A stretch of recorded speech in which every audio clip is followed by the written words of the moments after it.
Good to be with you. I'm Tony DeCopo. The breaking news right now. For the first time tonight, we're hearing from the roommate of the man accused of killing Charlie Kirk. Describe the moments that followed. I just asked him in person if what he said was true the night before, and he said it was. Started crying a little bit and said he wishes he hadn't done it. Also breaking tonight, flooding emergency. Another deluge on the East Coast tonight after heavy thunderstorms, roads and highways underwater for the second time this week. Rob Marciano with what's next in the forecast, and will there be a break? Graham Plattner dropping out of that critical U.S. Senate race in Maine, sending Democrats scrambling to find a replacement. After all the accusations, why didn't they see this coming? We believe that for the movement to continue, it can't be made. And the good stuff tonight, the list is out. The new food that will be served at the Iowa State Fair. Famously bad for you, but oh so good. And we've got the pictures. From CBS News headquarters in New York, this is the CBS Evening News with Tony DeCopo. Good evening. We begin tonight in Utah. The big developments there at a pretrial hearing of Tyler Robinson, the 23-year-old accused of killing conservative activist Charlie Kirk. For the first time, we saw and we heard from Lance Twiggs. That's Robinson's former roommate and romantic partner. Twiggs is heard telling law enforcement in a recorded interview that he spoke to Robinson the day after the shooting and that Robinson had said he wished he, quote, hadn't done it. Our Carter Evans leads us off now from Provo, Utah. Carter, good evening. Describe the scene as this video played. Tony, as the video played out, Charlie Kirk's widow, Erica, had her head down most of the time, tears in her eyes. Everyone else was riveted to the screen. And Tyler Robinson showed no emotion, as we heard from the person who will likely be the prosecution's star witness. My name is Lance Twiggs. Today, prosecutors played an interview with Tyler Robinson's former roommate and romantic partner, describing the moment they first saw each other the day after the shooting of Charlie Kirk. I just asked him in person if what he said was true the night before, and he said it was. I started crying a little bit and said he wishes he hadn't done it. Twiggs told investigators Robinson first texted hours after the murder. The message? Stop what you're doing and look under my keyboard. Twiggs found a handwritten note that said, I had an opportunity to take out Charlie Kirk, and I'm going to take it. In court, Agent Brian Davis read the text exchanges. You weren't the one who did it, right? And Tyler says, I am, I'm sorry. And Tyler says, why did I do it? And Lance says, yeah. Tyler says, I had enough of his hatred. Some hate can't be negotiated out. Twiggs received limited immunity in exchange for talking with prosecutors in April, where they showed surveillance photos. That looks like him in terms of the shoes he's wearing, the sunglasses. The last two definitely do look like him. They do look like Tyler Robinson. Twiggs said Robinson had previously only spoken about politics on occasion. Usually if he did talk about politics stuff, it was relating to Trump or current, policies. I personally had never heard him talk about Charlie Kirk. Now, in addition to the testimony, prosecutors say they also have Robinson's DNA on the murder weapon and bullets he allegedly engraved before the shooting. Tomorrow, the judge will decide if all of this is enough evidence to move forward with a murder trial. Tony? Carter, thank you. There's breaking news tonight from our CBS weather team. Torrential rain and flash floods in central New Jersey this evening, up to 3 inches in a single hour. And more than 70 million people are in the path of severe storms tonight from the East Coast into the central U.S. Meteorologist Rob Marciano tracking it all. Torrential rain drenching the East Coast again tonight, flooding roads and taking many drivers by surprise. Vehicles in New Jersey and Delaware were left stranded during the busy rush hour commute. Fire departments called to rescue drivers, pulling people to safety. Rain falling at rates of up to 3 inches per hour. In Edison, New Jersey, police were called to divert drivers around low-lying streets and cars submerged by the fast-rising water. The rain falling hard and fast, the police responding quickly, wading through knee-deep water to rescue motorists after flash floodwater inundated their cars. Parking lots looked like ponds as late-day traffic stalled along the highways.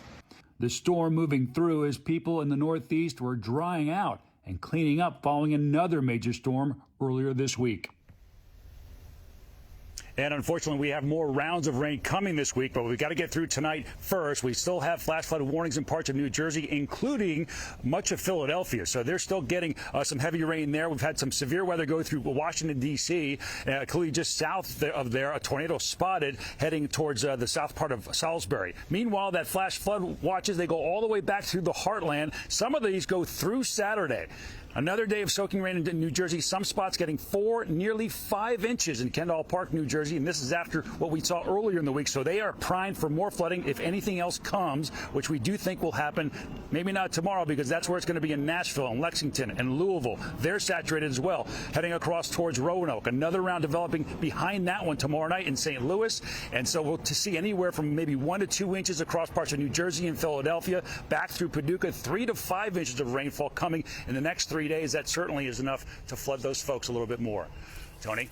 Rob, thank you. Shifting now to Maine, a key state, and Democrats plan to win back the U.S. Senate. But that plan is in some trouble tonight as Maine Democrats are now scrambling to replace nominee Graham Plattner, who is not going quickly or quietly. Our Kaylin Huey-Burns has more now from Portland. In Portland, Maine, known for its lighthouses, voters are navigating uncharted political waters now that Graham Plattner has said he's dropping his Senate bid. I was with Graham Plattner, and I don't know how to feel about what's going to happen now. The Democratic mission to oust Republican veteran Susan Collins has been upended. It's more disappointing and more like, okay, we thought we knew what we were doing, but now we need to refigure that. It can't be me. Plattner announced the end of his campaign Wednesday night in a blistering 11-minute video in which he denied allegations of sexual and physical abuse, but claimed the political establishment was pushing him out. Those in power who have the ability to do so are using these allegations as an excuse to take away all of the things that we need to run a campaign. The state Democratic Party has until July 27th to pick a replacement. They announced they'll hold a nominating convention, but are trying to figure out how and when to do so. The progressive political novice urged the party to pick someone who shares his values.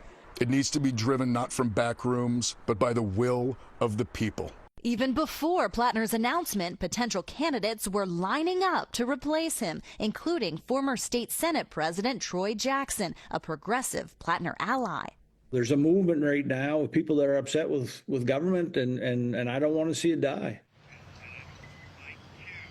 Now, here's the catch. Plattner still hasn't officially filed his paperwork to end his campaign, and he has until 5 p.m. on Monday to do it, or else his name will remain on the ballot. And Plattner has told his campaign he's going to wait until the last day, likely creating even more anxiety for the party. Tony. Caitlin, thank you very much. The big question tonight is, why did so many in the Democratic Party, the party of Black Lives Matter and Believe Women, continue to see Graham Plattner as a future star, despite scandal after scandal that seemed to undermine those principles and more? Despite his old Reddit comments about, among other things, why Plattner thinks black people don't tip, despite his chest tattoo with a Nazi history, and despite the accusations of abuse against women. Through all of that and more, Plattner downplayed or denied the claims and was defended by the party and some of its biggest voices. I do believe people should have second chances. If this is a character election, the incumbent has a lot to answer for as well. I'm going to do everything I can to make sure that Graham Plattner is the next senator from the state of Maine. So what's behind all that support for him until now?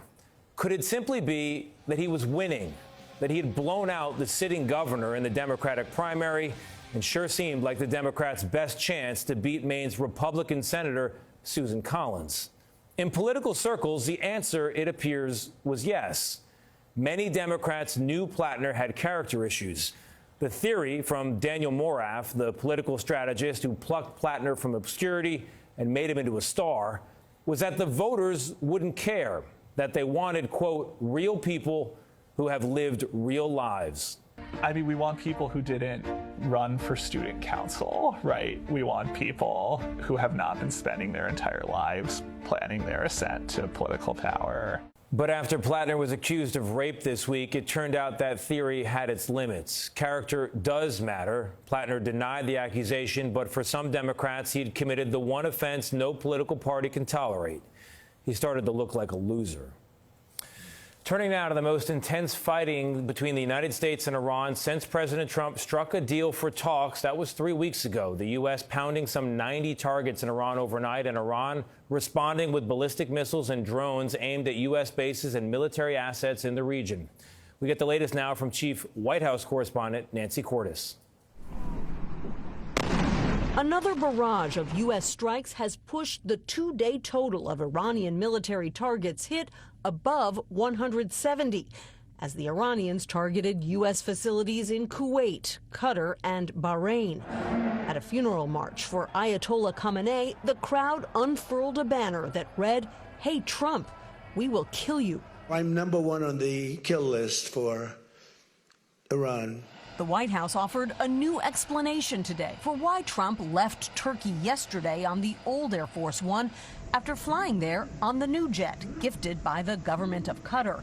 They said Trump has many enemies, and we use every tool at our disposal, including distraction and misdirection, to address those threats. CBS News has learned it was the Secret Service that advised Trump to take the old Air Force One after hostilities reignited in Iran. If there's actually a war in the region going on, you actually have to take care of the chief executive, and that requires a proper, fully missionized aircraft. Richard Abalafia is an aerospace expert. What makes you think that the new Air Force One isn't fully missionized? The amount of time and money that they've put into it is frankly laughable. It's coming up with an incredibly elaborate communication suite that allows encrypted communications with U.S. and allied battlefield commanders all over the globe.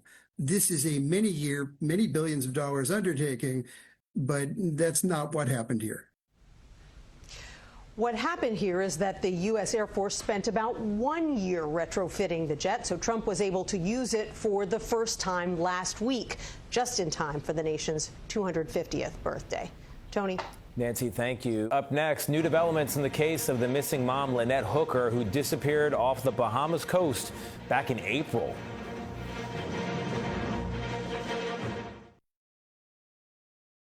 We're back with a new wrinkle tonight in the case of Lynette Hooker. According to her family, the story her husband Brian has been telling about the night she went missing in the Bahamas is apparently not what investigators actually believe happened. CBS's Christian Benavides has our update. How many people on board? Tonight, it appears Coast Guard investigators are disputing Brian Hooker's account of how his wife, Lynette Hooker, disappeared. CBS News has learned family members of the missing Michigan mother have been told she made it back to the sailboat, and they are looking into the possibility there was a physical altercation on board. Her husband maintains back in April they were returning to the boat moored off of Hopetown in the Bahamas when she bounced off their dinghy. We spoke to Brian Hooker shortly after his wife disappeared. What was it like to sail together? Fantastic. We're more like co-captains. Investigators have been analyzing evidence from the sailboat at an FBI facility in Quantico after it was seized in May. Right now the boat's being seized? Investigators, in my mind, clearly have evidence that they're not giving yet to the public. The prosecutors will wait until they get every scrap of data analyzed to ensure they have an airtight case. Brian Hooker has not been charged with a crime and denies wrongdoing. Lynette Hooker's mother, Darlene Hamlet, previously told us she believes his story doesn't add up and claims her daughter tried to leave. She says, "I can't take any more, Mom. Get on a plane and come home." She says, "I want my stuff." And I said, "I want you." She bought a ticket, but she never came. The Coast Guard said that it could not comment on an ongoing investigation. Brian Hooker has retained a new attorney. We did reach out to him, but have not heard back about these new developments. Tony? Christian, thank you. When we come back, remembering power ballad icon.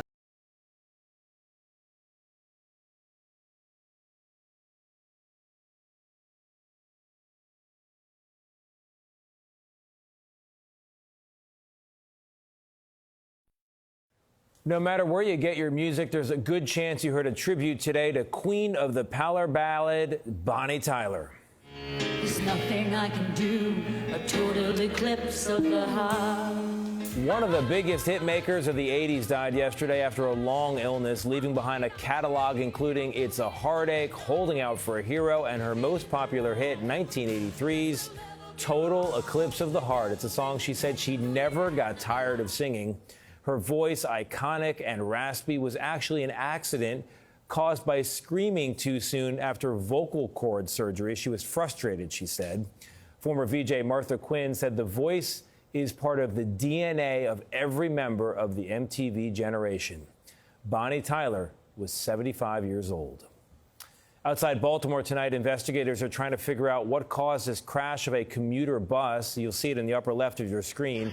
It sent 36 people to the hospital last night, including the driver. The bus plowed through 11 vehicles and some power lines before slamming into a FedEx building. And an airline mishap in Canada this afternoon. An Air Canada flight from Los Angeles veered off the taxiway into the grass after landing at Montreal International. No injuries reported, but a runway was temporarily closed while passengers evacuated. Up next, the good stuff on a stick. We're headed out to the heartland for a taste of Americana with some of the weirdest, most delicious-looking foods at the Iowa State Fair.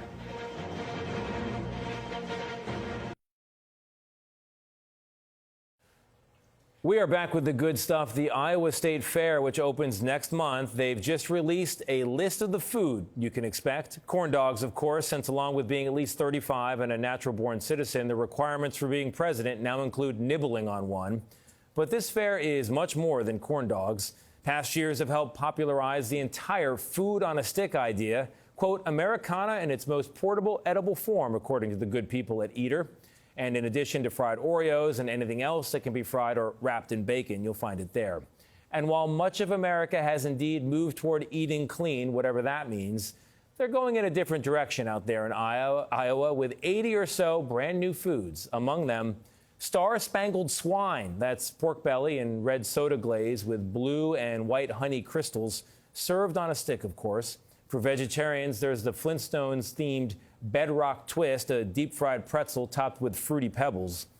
But most of the fair is for carnivores who might like the Liberty Shrimp Melt stuffed bread with shrimp Alfredo, or the Porky Parm Gnocchi featuring sausage tossed in a Parmesan sauce with a pesto drizzle, or the caviar and chicken nuggets, self-explanatory. Corn dog fans can try a peanut butter and jelly version this year, and for dessert, a butter-dipped ice cream cone, which is exactly what it sounds like. Some people will tell you there's nothing new under the sun. Those people have never been to Iowa. That's another day in America. I'm Tony DeCopel. For all of us here at CBS News, thank you for watching. Good night.